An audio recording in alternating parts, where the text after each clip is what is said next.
presented by Chopalji Music.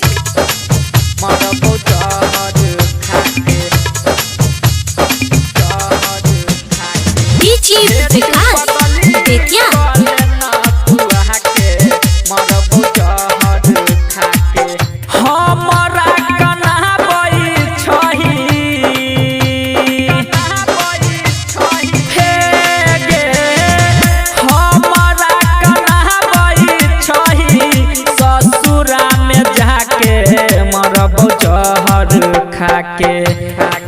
मरबो जहर खाके भेट पगली कले न गया के मरबो जहर खाके भेट पगली कले न तू के मरबो जहर खाके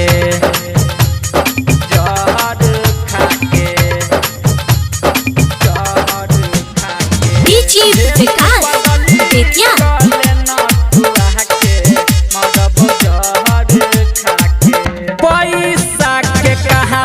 पगली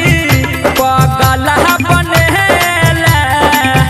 दोसरा के साथ में जाके हमारा कनेला पैसा के कारण पगली पगल बनेला दोसरा के साथ में जाके हमारा कनेला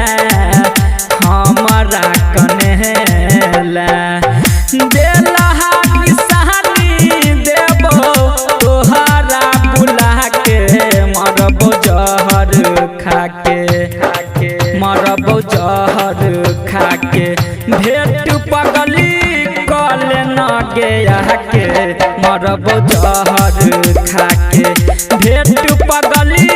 कले न तू के मरबो जहर खाके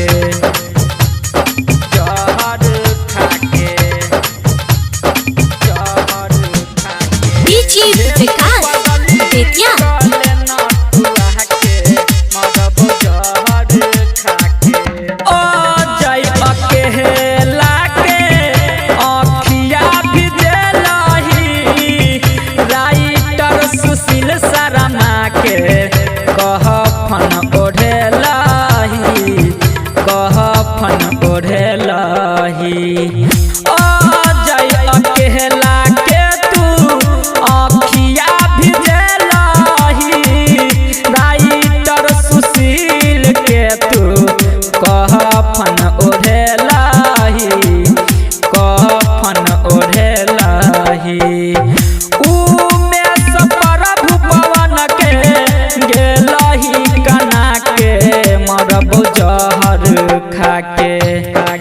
मरबो जहर खाके